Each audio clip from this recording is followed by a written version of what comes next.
1811 4000। यही consumer helpline. जागो ग्राहक जागो। नमस्कार, धन दौलत में आपका स्वागत है। मैं हूं प्रांजल शर्मा। पिछले कुछ हफ्तों से हम आपको बताते आए हैं निवेश और इनकम टैक्स से जुड़े मुद्दे, उनका मसला जो हम सुलझाते आए हैं। लेकिन आज हम बात करेंगे एक और अहम मुद्दे की, वो है ग्राहकों के हक की। अक्सर देखा जाता है कि ग्राहकों के हक का हनन हुआ जाता है। जब आप कुछ सामान खरीदते हैं, आपको गुमराह किया जाता है, आपके पास जो सामान है वो ठीक नहीं होता। उस स्थिति से कैसे निपटें, इस पर हमारे एक खास शो है। और चर्चा में मेरे साथ रहेंगे श्रीराम खन्ना जी, जो संचालक है नेशनल कंज्यूमर हेल्पलाइन के और मैनेजिंग एडिटर है वॉइस मैगजीन के, जो भी कंज्यूमर के हितों की रक्षा करती है। लेकिन सबसे पहले देखते हैं ये रिपोर्ट, जिसमें हमने बताया कि कौन कौन से कानून हैं जो ग्राहकों के हक की रक्षा करते हैं। कहने को तो कंज्यूमर इज किंग या ग्राहक भगवान होता है, लेकिन हकीकत तो ये है कि कदम कदम पर उसके अधिकारों की अनदेखी की जाती है। ऐसा नहीं है कि इनसे निपटने के लिए कानून नहीं है। भारतीय संविधान में तकरीबन 7 ऐसे कानून हैं जो ग्राहकों के अधिकारों की गारंटी देते हैं, जिनमें मुख्य हैं कंज्यूमर प्रोटेक्शन एक्ट और monopolies and restrictive trade practices act. Consumer protection act यानी कोपरा ये सुनिश्चित करता है कि ग्राहक को चुनने, सुरक्षित रहने, जानकारी पाने और शिकायत करने का अधिकार मिले। इसी कानून के तहत वो ज्यादा दाम या असुरक्षित सामानों के खिलाफ भी अपनी आवाज उठा सकते हैं।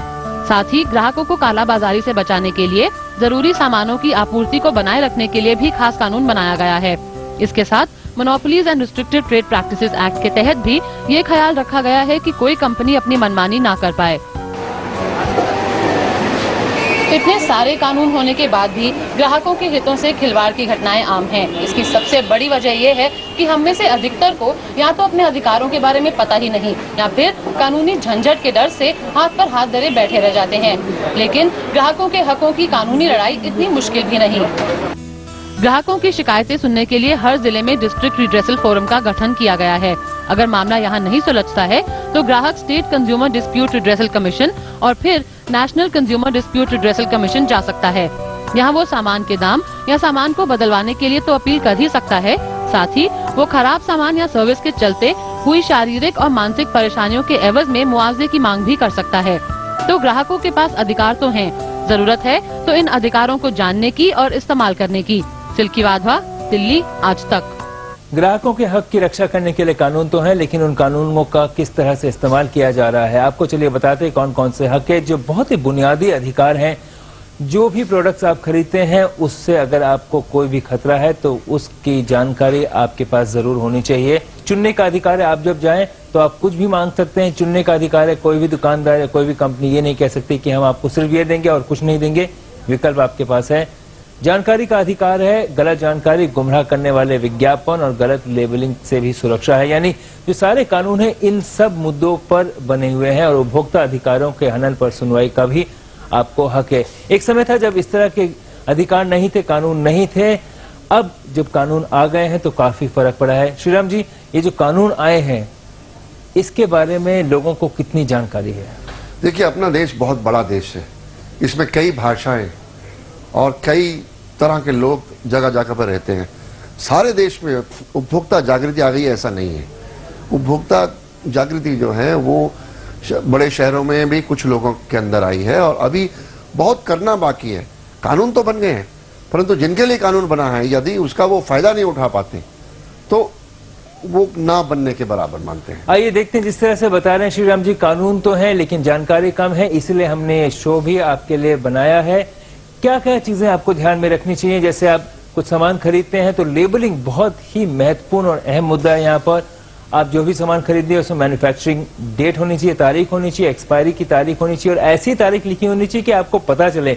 कई बार आपके तजुर्बा यहाँ रहा होगा कि आपने कुछ खरीदा लेकिन ना तो उसमें मैन्युफैक्चरिंग की तारीख दिख रही है, ना एक्सपायरी की डेट दिख रही है। कीमत और न्यूट्रिशनल वैल्यू, अगर खाने पीने का सामान है, निर्माता का नाम पता, जैसे कोई भी दिक्कत हो तो आप पता कर सकें कि किसने बनाया है और उसकी जिम्मेदारी उस पर हो। और सामान की मात्रा और वजन भी उसमें लिखना बहुत जरूरी है, क्योंकि दाम जो होता है वो मात्रा और वजन के साथ जुड़ा होता है। ये नहीं कि एक ही मात्रा पे अलग अलग दाम लगाए जाएं, ये कंपनी नहीं कर सकती है। साथ ही दाम और वजन के बारे में अगर आपको और बताएं, सर्विसेज और सामान लेने पर बिल जरूर ले लें।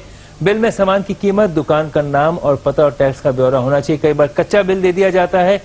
जी हाँ, कई बार लगता है कि हाँ आसानी है, जल्दबाजी में आप कच्चा बिल ले लें, लेकिन अगर कोई दिक्कत हो गई तो वो बिल ही आपके काम आएगा। कच्चा बिल है, अगर दुकानदार का नाम या कंपनी का नाम नहीं है, आपको दिक्कत जरूर होगी। पैकेज और सील सामानों में भी MRP लागू होता है। बाकी जो खुले आप सामान खरीदते हैं उसमें MRP लागू नहीं होता है। दवाइयों पर सितंबर से लोकल टैक्स नहीं है, सिर्फ MRP है। सामान में कंटेनर का वजन भी शामिल नहीं होना चाहिए। यहाँ पर श्रीराम जी आपसे जानना चाहूंगा, कई बार देखा जाता है लेबलिंग के तहत दाम और वजन जो है उसमें कुछ जानकारी ऐसी होती है जिससे ग्राहकों को गुमराह किया जाता है। ऐसे में आपका क्या तजुर्बा है? देखिए, लेबलिंग के जो प्रोविजंस हैं डिफरेंट कानूनों के तहत बने हैं। जैसे कि खाने के सामान पर अभी जो कुछ साल पहले कानून बना है वो है कि आप ये वेजिटेरियन है या नॉन वेजिटेरियन है, ये कंपलसरी लिखा होगा। जो शाकाहारी भोजन है उस पर ग्रीन डॉट लगा है और जो मांसाहारी है उस पर रेड डॉट लगा है। हर खाने के डब्बे के ऊपर ये, और भारत ही एक ऐसा देश है दुनिया भर में जहां ये प्रावधान है।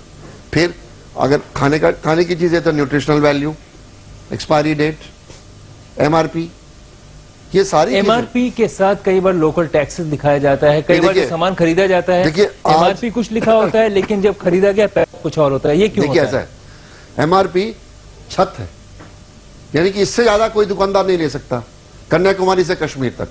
पर हाँ, अगर फैक्ट्री उसकी गुड़गांव में है और माल दिल्ली में बिक रहा है तो उसका खर्चा कम है, तो MRP से कम बेच सकता है, ज्यादा नहीं बेच सकता। इसीलिए जो स्मार्ट कंज्यूमर होता है वो जब दुकान पे जाता है तो वो MRP से कम नेगोशिएट करता है कि भैया इसमें 2 रुपया कम कर दो। वो नहीं करता तो दूसरी दुकान पे जाता है, और अगर 4 दुकानों पे जाएगा तो एक आध दुकानदार उसको कम कर देगा। जी, आगे देखते हैं कि किस किस तरह के छुपे खर्चे होते हैं। जिस तरह से बता रहे हैं श्रीराम जी कि MRP जो होता है वो सबसे ऊंचा दाम होता है, उसके अंदर ही आपको लेना चाहिए, उससे ज्यादा पैसा नहीं दिया जा सकता। तोहफे का दाम खरीदे सामान में शामिल नहीं हो। कई बार प्रमोशनल स्कीम्स होती हैं जहां कहा जाता है कि आपको तोहफा भी दिया जा रहा है, लेकिन इसमें होता है कि आपके पास 10,000 का टीवी के साथ आपको 2,000 का म्यूजिक सिस्टम दिया जा रहा है, लेकिन आपको उस टीवी के लिए 12,000 रुपए आपसे मांगे जाए, यानी दोनों का पैसा शामिल है, लेकिन आपको एक आभास दिया जा रहा है कि ये आपको फ्री दिया जा रहा है। इसलिए आपको इस पर ध्यान रखने की जरूरत है। एक खरीद से पहले दूसरी जरूरी नहीं, यानी अगर आप कुछ खरीदना चाहें, आपको कोई भी कंपनी दुकानदार ये बाध्य नहीं कर सकता कि पहले आप ये खरीदें तभी हम आपको ये देंगे, नहीं तो हम आपको ये नहीं देंगे। ये भी कानूनन गलत है, आप इसके खिलाफ आवाज उठा सकते हैं।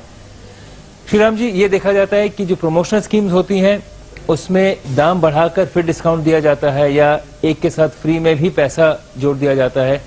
ऐसे में ग्राहकों को आप क्या चेतावनी देंगे? देखिए, सोच समझ के, माप तोल के, खोजबीन करके जेब से पैसा निकालिए। पूरी दुकानों में घूम लीजिए। आप अगर मान लीजिए आप दिल्ली में हैं और आप कनॉट प्लेस में दाम पूछ रहे हैं, तो ये मत सोचिए कि सारी दिल्ली में इस दाम पे मिल रहा है। अगर आप शाहदरा में जाएंगे उसी चीज को खरीदने, या पश्चिम दिल्ली में जाएंगे या किसी और मार्केट पे जाएंगे, तो हो सकता है उससे कहीं कम दाम पे आपको चीज मिल जाए। और अगर आप अपना पैसा बचाना चाहते हैं और क्वालिटी में कॉम्प्रोमाइज नहीं करना चाहते, चीज वही की वही होगी 100%, तो आप ऐसी जगह ढूंढिए जहां कम से कम MRP से नीचे आपको मिले। चाहे आप रेफ्रिजरेटर खरीद रहे हो, और गाड़ियों में भी ये होता है। अब 4 डीलर हैं, वहां पे भी आप जाके एक तरह से तोल मोल कर सकते हैं। नहीं, आप भाव पूछिए, ये चीज मुझे खरीदनी है, ये मॉडल है, क्या कितने का है ये, फिर दूसरी दुकान पे, फिर तीसरी पे, थोड़ा समय आपका लगेगा। तो जिस तरह की प्रमोशनल स्कीम्स है वहां पर भी आपको ध्यान रखना होगा कि जो आपको दिया जा रहा है उसके दाम पहले से बाजार में जो है आप तय कर लें, पता कर लें, जिससे आपको किसी तरह से गुमराह नहीं किया जा सके। प्रमोशनल स्कीम में काफी धांधली होती है, कुछ कंपनियां नहीं करती हैं, लेकिन अधिकतर धांधली हो ही जाती है। यहाँ पर लेते हैं हम छोटा सा ब्रेक। ब्रेक के बाद जब लौटेंगे तो बताएंगे कि गारंटी और वारंटी में क्या फर्क होता है, और अगर आप शिकायत करना चाहते हैं तो शिकायत कब करें और कैसे करें। देखते रहिए धन दौलत।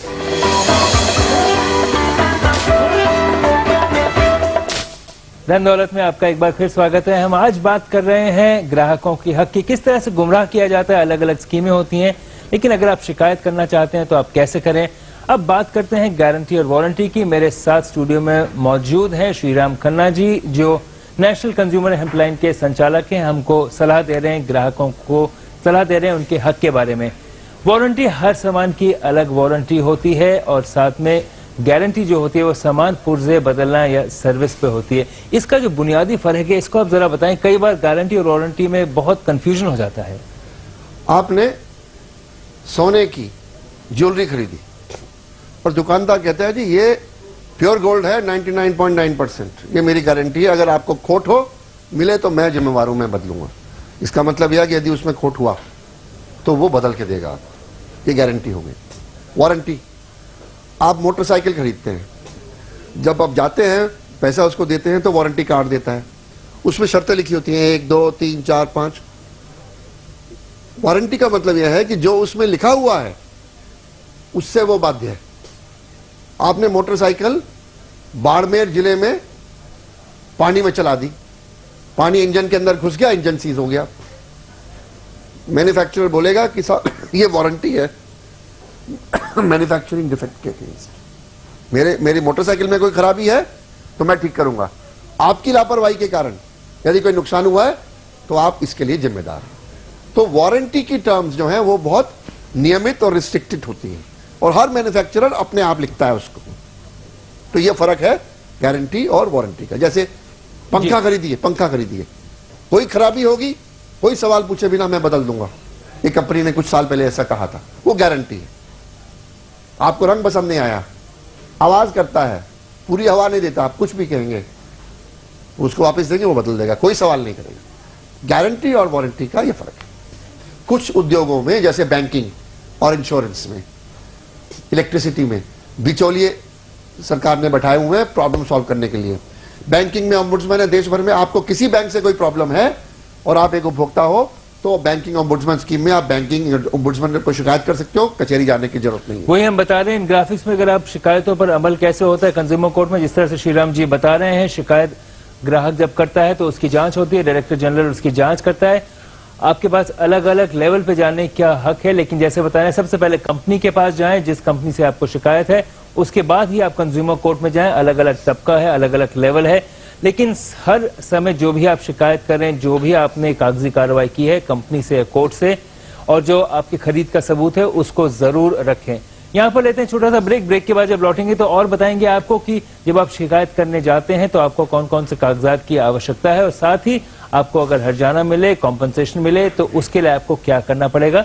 देखते रहिए धन दौलत।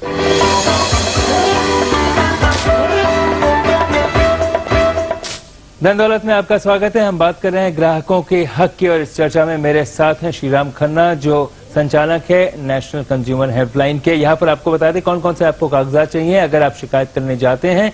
यहाँ पर नुकसान का सबूत होना चाहिए, शिकायत के लिए बहुत जरूरी है, साथ ही शिकायतकर्ता का नाम और पूरा पता होना चाहिए। श्रीराम जी आपसे जानना चाहूंगा कि किस लेवल पे जाना चाहिए, कोर्ट में भी जाने की बात होती है तो पहले कचहरी में तो देखिए भगवान लोगों को दो चीज से बचाए, एक कचहरी से और एक अस्पताल से, पर मजबूरी हो तो जाए। मजबूरी कब होगी उपभोक्ता को कि कंपनी उसकी बात नहीं सुन रही है, उसने बातचीत कर ली है, कंपनी ने कहा जी जो करना कर लो। फिर कुछ इंडस्ट्रीज में जैसे इंश्योरेंस, बैंकिंग, बिजली, कई प्रदेशों में बिजली जो रेगुलेटरी कमीशन हैं उन्होंने डिस्प्यूट रिड्रेसल के लिए फोरम बनाए हुए हैं, वहीं जाइए आप। और कुछ जगह पे जैसे ड्रग्स के लिए ड्रग कंट्रोलर्स हैं हर स्टेट के अंदर, एमआरपी के लिए वेट्स एंड मेजर्स वाले हैं, फूड अडल्ट्रेशन के लिए ऑफिसर्स हैं गवर्नमेंट के, उनको शिकायत कीजिए। अगर कुछ नहीं होता तो तब कचहरी जाइए, और तभी जाइए जब एसेंशियल हो, क्योंकि वहां भी समय लगेगा। जिस तरह से बता रहे हैं कि आप कोर्ट में अगर जाएं तो तभी जाएं जब बाकी सारे जो आपके विकल्प है वो खत्म हो गए हो। शिकायत करते समय आप ये ध्यान में रखें कि शिकायत साफ तरीके से लिखी जानी चाहिए। शिकायत सिर्फ हिंदी या अंग्रेजी में ही लिखी जा सकती है, और साथ में शिकायत दर्ज करने वाले का नाम, ओहदा जरूर नोट करें। शिकायत करने की तारीख, समय और शिकायत नंबर भी आपको लिखना पड़ेगा। हम आपको पहले ही बता चुके हैं कि बिल नंबर, कंपनी का नाम, model number, batch number, warranty card number वगैरह जरूर दें। इन सब को आप जरूर रखें। जो भी आप खरीद करते हैं, छोटी से लेके बड़ी खरीद तक, उसमें खाने के सामान की छोटी सी भी चीज आप खरीदते हैं तो उसका बिल होना चाहिए। अक्सर नहीं लिया जाता है लेकिन बिल होना चाहिए।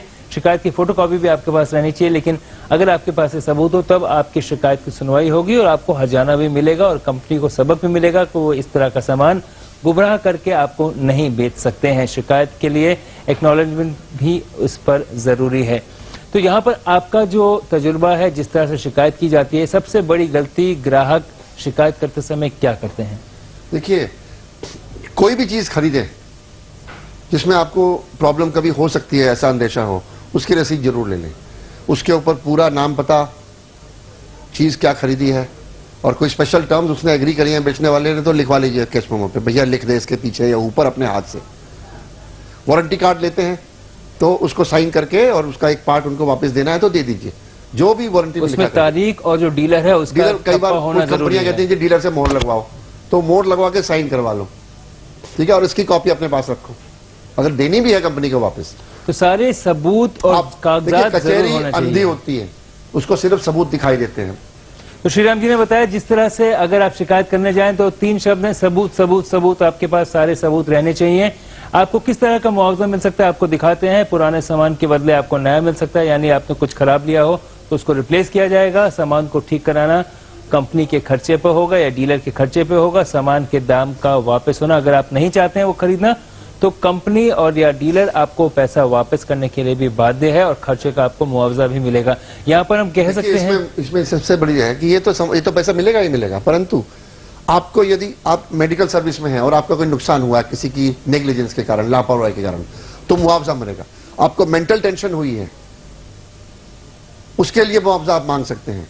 आपको करियर में नुकसान हुआ है, जैसे एजुकेशनल इंस्टीट्यूशंस कुछ कर देते हैं लापरवाही, तो उसका भी मुआवजा आप मांग सकते हैं। ये मुआवजा लेकिन जब कोर्ट कचहरी में जाया जाएगा या कंज्यूमर कमीशन में जाया जाएगा तब वहां पर ही आपको अपनी पिटीशन में लिखना पड़ेगा कि इसके कारण ये मुझे हुआ है सामान का नुकसान और ये दूसरा नुकसान। आपको 20 बार टैक्सी में आना जाना पड़ा, टैक्सी का बिल लिखिए, तारीख लिखिए, आपको 200 पेज टाइप करवाने पड़े, तो सभी कागज जो का आपके और पोस्टेज का खर्चा लिखिए, एक एक खर्चा, एक एक पाई का खर्चा अपनी पिटीशन में लिखिए और बोलिए कि ये 100 रुपए की चीज खरीदी और 1000 रुपए का नुकसान हुआ।